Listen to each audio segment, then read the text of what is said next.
அர்ஜுன் மேல உயிரியே வச்சிருக்கிறவங்க அவங்க. அப்படிப்பட்டவங்க அவன் உயிருக்கு ஆபத்து இருக்குன்னு தெரிஞ்சும் கூட வெளியில கூட்டிட்டு போயே தீருவேன்னு அவ்வளவு பிடிவாதம் பிடிக்கிறாங்க. எனக்கு என்ன பண்றதுன்னு ஒண்ணும் புரியல கருணா. நான் இங்க பாதுகாத்து வச்ச என் குருவோட தேகத்தை யாரு வெளியே எடுத்திருக்காங்க? என் குருவை இப்படி ஒரு நிலைமைக்கு ஆளாக்குனது யாரு? அது யாரா இருந்தாலும் நிச்சயமா நான் அவங்கள சும்மா விட போறதில்ல. இந்த ராத்திரி நேரத்துல அதுவும் நீ கீழே விழுந்திருக்க, உனக்கு அடிபட்டிருக்குன்னு தெரிஞ்சோம் உன்னை தனியா விட்டு போயிருக்காளே, நியாயமா தெரியுதா? நம்ம 2 பேர் சக்தியை வச்சு அந்த நாகரணியை தேடி அழிச்சிருந்திருக்கலாம். ஒருவேளை அந்த நாகமணி நீ இருக்கிற இடத்துலயே இருந்துருச்சுன்னா, அதாவது இந்த வீட்லயே இருந்தா நீ என்ன பண்ணுவ? இல்ல, ஒரு பேச்சுக்கு சொல்றேன். கையில வெண்ணெயை வச்சுக்கிட்டு ஊரெல்லாம் நெய்க்கு அலையக்கூடாதுன்னு சொல்லுவாங்களே, அந்த மாதிரி ஆகக்கூடாதுன்றதுக்காக சொன்னேன். எனக்கு எல்லாம் தெரியும் தமையந்தி. மொத்தத்துல கிளம்பிட்ட போ, உன்னை தடுக்க நான் யாரு?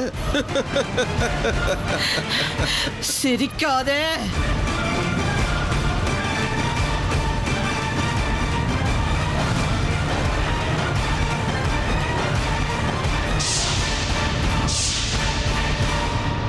ஓ, இவளும் இங்கதான் இருக்காளா? அப்ப 3 பேரும் சேர்ந்துகிட்ட என்ன ஃபாலோ பண்ணி வந்திருக்கீங்க போல இருக்க. அமிர்தா, என்னமா இத? நீ இவங்க கூட சேர்ந்துட்டியா? ஐயோ சித்தப்பா, இப்போதைக்கு நீங்க எங்க எல்லாரையும் இவ்வளவு தப்பா புரிஞ்சுக்கிறீங்க. ஆமா, நாங்க ஃபாலோ பண்ணது உண்மைதான். ஆனா நாங்க ஃபாலோ பண்ணது உங்களை இல்ல. பின்ன அப்ப யாரோ ஒரு ஆளை நாங்க பார்த்தோம், சந்தேகம் வந்துச்சு. அவரோட நடவடிக்கை கூட விசித்திரமா இருந்துச்சு. அதனால்தான் அமிர்தா ஒரு பக்கம் அவரை ஃபாலோ பண்ணிட்டே போனாங்க. அவங்கள தேடிக்கிட்டு நாங்க வந்துட்டோம், அவ்வளவுதான். என்ன விசித்திரமா நடந்துகிட்டாரு? யார் அந்த ஆளு? சாதுக்கள். என்ன சாதுக்களா? எந்த சாதுவை பத்தி பேசுறீங்க நீங்க? அதான் மாமா, எந்த சாதுக்களை பத்தி நீங்க யோசனை பண்ணிட்டு இருக்கீங்களோ அந்த சாதுக்கள் தான்.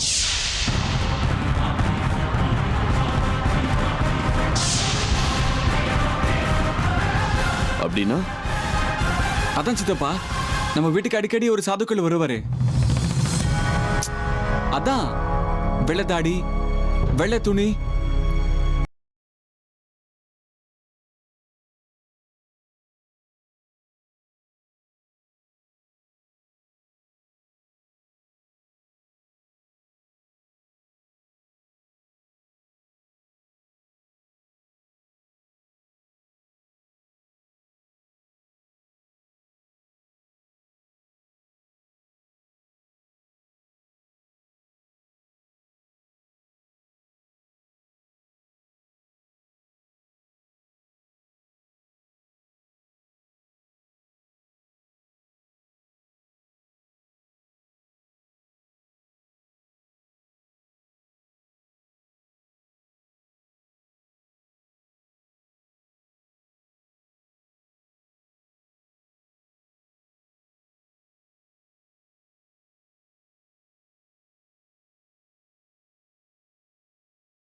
இது கலியுகமாச்சு, என்ன வேணாலும் நடக்கலாம். யாரும் எதையும் தடுக்கவே முடியாது. இவ என்ன வளர்றா? அப்படின்னா உண்மையிலேயே இவங்க கண்ணுக்கு அந்த சாது தெரிஞ்சானோ? என்ன சொல்றீங்க அமிர்தா நீங்க? சித்தப்பா எதுக்கு ஜாக்கிரதையா இருக்கணும்? சும்மா ஒரு பேச்சுக்கு சொன்ன அர்ஜுன். அவர் மட்டும் இல்ல, எல்லாருமே கொஞ்சம் ஜாக்கிரதையா இருக்கணும். வீட்டுல என்னென்னமோ நடக்குதுல்ல, நீங்க பார்த்துட்டு தானே இருக்கீங்க. அதான் அப்படி சொன்ன. நீங்க எப்படி ராத்திரி நேரத்துல வெளியே போறது சரியில்லைன்னு சொல்ற மாமா. அதேனோ கரெக்ட் தான். நம்ம வீட்ல எல்லாரும் பயந்துகிட்டு இருப்பாங்க. நம்ம எல்லாரும் வெளியில வந்து ரொம்ப நேரம் ஆயிடுச்சு. வாங்க வீட்டுக்கு போலாம். இருந்தாலும் அந்த சாதுக்கள். அர்ஜுன், இப்ப எதுக்கு அதெல்லாம்? வாங்க வீட்டுக்கு போலாம்.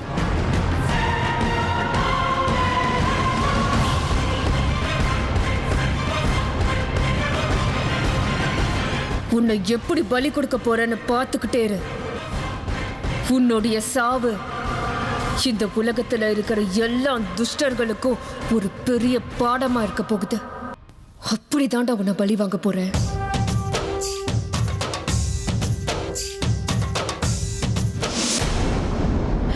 எங்க ஒருத்தரையும் காணோம். இவ்வளவு நேரம் ஆச்சு, எங்க போயிருப்பாங்க? மயூரியும் ரூம்ல இல்ல. எங்க போயிருப்பாங்க? ச்சே. அம்மா இன்னும் நீங்க தூங்கலையா? என்னடா திடுதிப்புன்னு சொல்லாம கொள்ளாம நீ பாட்டுக்கு போயிட்டே. அது சரி, எல்லாருமா சேர்ந்து எங்க போயிட்டீங்க? அது இருக்கட்டும்மா. பாட்டி எங்க? பாட்டி, ஏ பாட்டி. மெதுவா கூப்பிடுறா.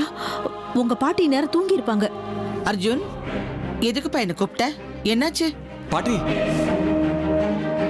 இன்னைக்கு என்ன ஆச்சுன்னு நான் உங்களுக்கு சொன்னேன்னா நீங்க மட்டும் இல்ல, இங்க யாருமே நம்ப மாட்டீங்க. என்னப்பா அது? அதான் பாட்டி, நம்ம வீட்டுக்கு ஒரு சாதுக்கள் வந்துட்டு இருந்தாரு. அதான் நாம எல்லாரும் செத்துட்டாரு நினைச்சிட்டு இருந்தோம். அவர் சாகல பாட்டி, உயிரோடு தான் இருக்காரு.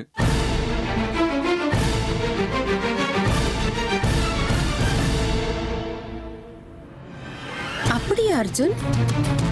நீ சரியா பாத்தியா அவரை? அது அவர்தானா? ஆமா அண்ணி, அது அவரே தான். நான் அவரை நேருக்கு நேர் பார்த்தேன். என்னால ஒரு நிமிஷம் நம்பவே முடியல தெரியுமா? அப்பாடா, கடவுளுக்கு தான் நன்றி சொல்லணும். அப்படிப்பட்ட புண்ணிய ஆத்மாக்கள்லாம் ரொம்ப நாளைக்கு உயிர் வாழணும்.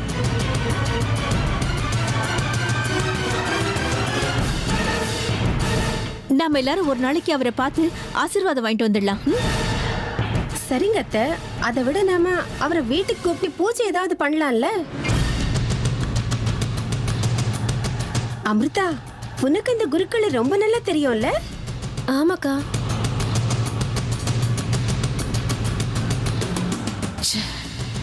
அந்த பாவி இன்னும் சாகலையா? தொல்லை ஒழிஞ்சதுன்னு நினைச்சுக்கிட்டு இருந்தா திரும்பவும் அந்த தொல்லை வந்துடுச்சா? இருக்கட்டும், சமயம் பார்த்து நானே அந்த ஆளோட கதையை முடிக்கிறேன். அட என்னம்மா நீங்க? அர்ஜுன் தம்பி இவ்வளவு சந்தோஷமான விஷயத்த சொல்றாரு, நீங்க தீவிரமா வேற எதையோ யோசனை பண்ணிக்கிட்டு இருக்கீங்க. போதும்.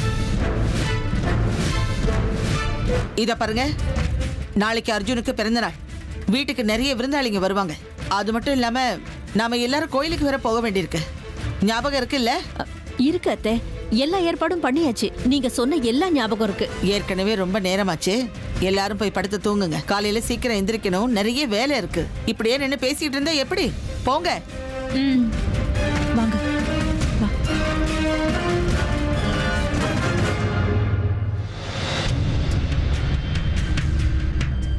அக்கா, எல்லாம் வந்தாச்சுல்ல? அமிர்தா, எல்லாம் அப்பவே வந்தாச்சு. நீ வரணும்னு தான் காத்துக்கிட்டு இருந்தேன். வா போலாம். பாட்டி, இதெல்லாம் முடிஞ்சது. இதையும் பேக் பண்ணிடவா? பண்ணு. பீரோல கூட சில புடவைங்க இருக்கு, அதையும் எடுத்துட்டு போனோம். எடுத்துட்டு வா. சரி.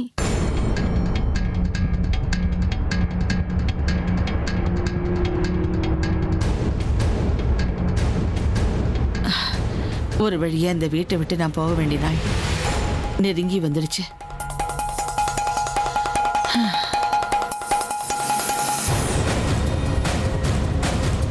இத்தனை வருஷங்களா நான் காத்திருந்ததுக்கான பலன் கிடைக்கிற நாள் நெருங்கி வந்துடுச்சு.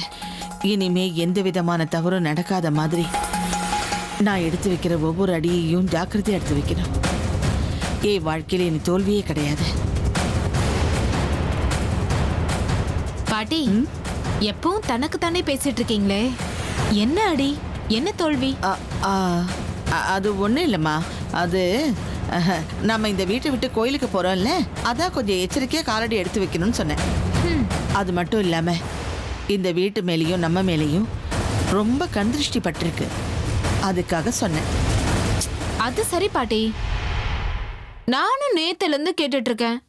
போக போறோம்னு சொல்லிக்கிட்டே இருக்கீங்க, ஆனா எங்க போறோம்னு சொல்லவே மாட்டேங்கிறீங்களே. இப்போது சொல்லுங்களேன் பாட்டி.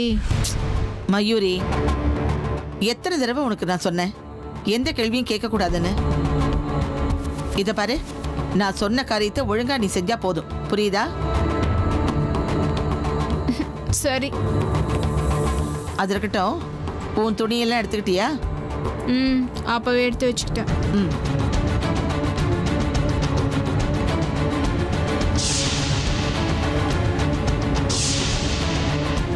என்ன அத்தை இது?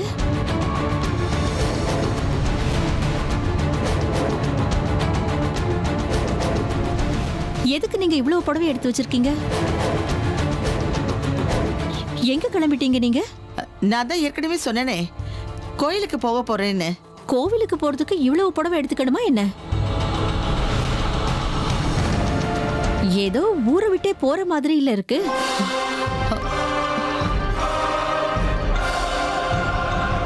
அது இல்ல அத்தை, உங்க நடவடிக்கையெல்லாம் பார்க்கும்போது தேவையில்லாம ஏதோ சந்தேகம் ஏற்படுது.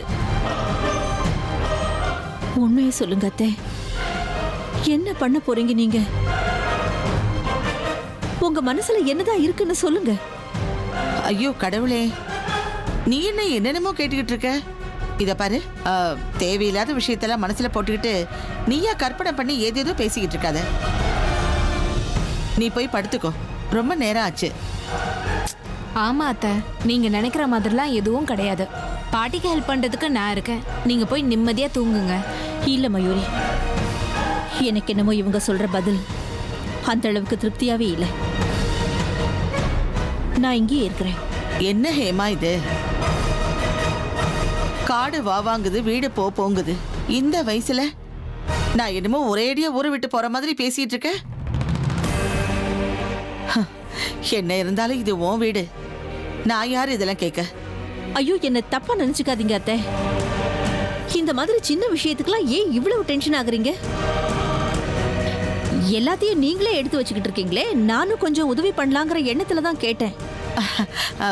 மயூர் இருக்கால, அவ உதவி செய்வா. நீ போய் படுத்துக்கோ. ஆமா அத்தை, நான் தான் இருக்கேன்ல, நீங்க போய் படுத்துக்கோங்க. போங்க அத்தை. அட அதான் போங்கன்னு சொல்றேன்ல, நீங்க போய் படுத்துக்கோங்க.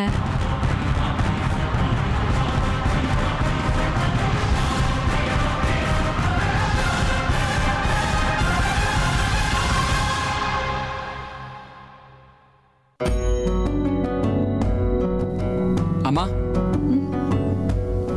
ஒரு நிமிஷம். என்னடா, ஏதாவது பேசணுமா? ஆ, அது அந்த சாதுக்குள்ள பத்தி. ஆமாப்பா, எனக்கு இந்த விஷயத்தை கேள்விப்பட்டதுல இருந்து ரொம்ப சந்தோஷமா இருக்கு. 1000 சொன்னாலும் இப்படிப்பட்டவங்க நீண்ட ஆயுளோட வாழறது நமக்கு தான் நல்லது. புண்ணியம் பண்ணவங்க இல்லையா அவங்கெல்லாம்? கடவுள் எப்பவுமே நியாயம் எங்க இருக்கோ அந்த பக்கம் தான் இருப்பாரு. அவர் இறந்து போயிட்டாருங்கிற விஷயத்தை கேள்விப்பட்ட உடனே நான் எவ்வளவு வருத்தப்பட்டேன் தெரியுமா? ஐயோ, அது இல்லம்மா.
ஷோ, இன்னும் மணி 12 ஆகலல்ல. ச்சே. அம்மா, நீங்க பேசுற தோரணையை பார்க்கும்போது மாமியாரும் மருமகளும் சேர்ந்துக்கிட்டு ஏதோ பிளான் பண்ற மாதிரியே தெரியுது. என்னது? ஐயோ, சொல்லக்கூடாதுன்னு நினைச்சேன், நானே உளறிட்டேனா? இங்க பாரு அர்ஜுன், ப்ளீஸ், நான் உன்கிட்ட சொல்லிட்டேங்கிறத அமிர்தா கிட்ட சொல்லிடாதே. ஆ, பாவம், உனக்கு சர்ப்ரைஸ் கொடுக்கணுங்கிறதுக்காக கேக்கு, துணி, பூ எல்லாத்தையும் சித்ரா கிட்ட சொல்லி வரவழைச்சிருக்கா. அப்படியா? இந்த அளவுக்கு அவங்க ப்ரீ பிளான் பண்றாங்களா? அதெல்லாம் எனக்கு எதுவும் தெரியாதுப்பா. ஒருவேளை நடுராத்திரிக்கு உனக்கு சர்ப்ரைஸ் கொடுக்கலாம்னு நினைச்சிட்டாலும் என்னமோ, இல்ல அவ முதல்ல உனக்கு விஷ் பண்ணணுங்கிற ஆசையில கூட பண்ணிருக்கலாம். என்னமோ சர்ப்ரைஸ் கொடுக்கணும்னு நினைக்கிறா. எனக்கு மனசு கேட்கல, அதான் உளறிட்டேன். இங்க பாரு, நீயும் எதுவும் தெரியாத மாதிரி இருந்துடுறா, ஓகேவா? பாவண்டா அந்த பொண்ணு, என்னமோ ஆசையா நிறைய அரேஞ்ச்மெண்ட்ஸ்லாம் பண்ணிக்கிட்டு இருக்கா. ஓஹோ, பரவாயில்லையே. என் மனைவி இவ்வளவு எல்லாம் பிளான் பண்றாங்களா? அதுவும் எனக்கு தெரியாம. சரிம்மா, கொஞ்சம் வேலை இருக்கு, நான் வரேன்.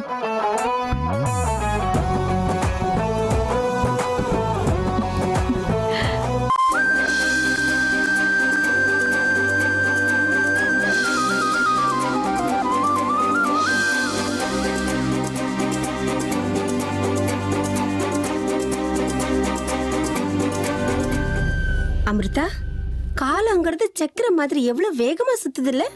உனக்கு போன வருஷம் ஞாபகம் இருக்கா? அர்ஜுன் பர்த்டேக்கு நீ வருவியோ வரமாட்டியோன்னு அவன் துடியா துடிச்சுக்கிட்டு இருந்தான். ஆனா இந்த வருஷம் பாரு, நீயே எல்லாரை விடவும் முன்ன அவனை ஃபர்ஸ்ட் விஷ் பண்ணணும்னு சர்ப்ரைஸா எல்லாத்தையும் பிளான் பண்ணி வச்சுக்கிட்டு அரேஞ்ச்மெண்ட்ஸ் பண்ணிருக்க. ஆமா, இந்த விஷயம் அர்ஜுனுக்கு தெரியுமா?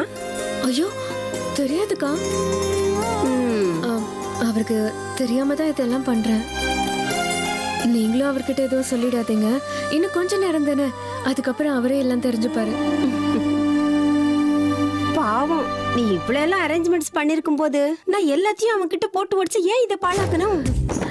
நான் எதுவும் சொல்ல மாட்டேன், ஓகேவா? சரிங்கக்கா. சோ, அத்தை எனக்கு கிச்சன்ல ஒரு வேலை சொல்லிருக்காங்க, நான் சுத்தமா மறந்துட்டேன். நான் போய் 5 நிமிஷத்துல அந்த வேலையை முடிச்சிட்டு வந்துடுறேன். எல்லாம் சரியா வந்துருச்சான்னு பாத்துக்கிட்டே இரு, நான் சீக்கிரம் வந்துடுறேன், ஓகே?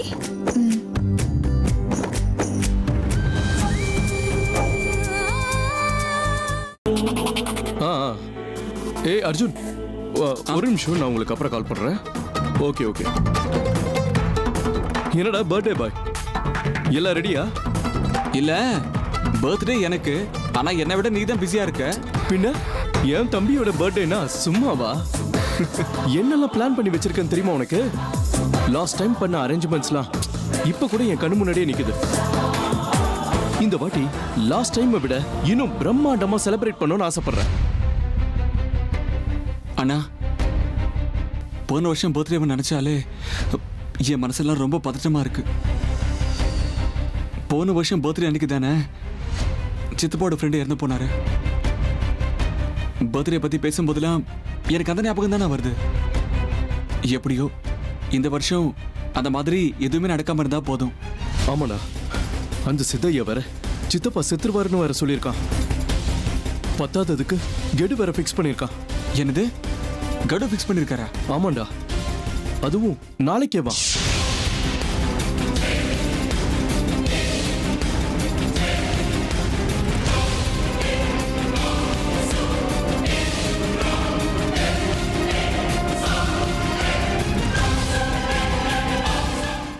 என்ன, நாளைக்கா? அண்ணா, அந்த ஆளுக்கான 1000 சொல்லுவாரு. அந்த 1000த்துல ஒரு சிலது உண்மை இருக்கலாம், நான் இல்ல சொல்லல. அதுக்குன்னு அவர் சொல்ற எல்லாத்தையும் நம்புவியா? சிலதெல்லாம் நம்புறது கஷ்டமா தான் இருக்கு. ஆனா அந்த சிதைய இது வரைக்கும் சொன்னது எல்லாமே நடந்திருக்குடா. அவ எப்படி இதெல்லாம் கத்துக்கிட்டான்னு தெரியல. நடக்க போறதை எல்லாம் அவ கண்ணு முன்னாடி அப்படியே நடக்கிற மாதிரியே சொல்றான்டா. அப்படின்னா நாளைக்கு சித்தப்பாவோட உயிருக்கு ஆபத்து இருக்குன்னு தெரிஞ்சு போச்சு. நாளைக்கு நம்ம சித்தப்பாவை ரொம்ப பத்திரமா பார்த்துக்கணும். யாரும் என்ன பார்த்துக்க வேண்டிய அவசியம் இல்லை.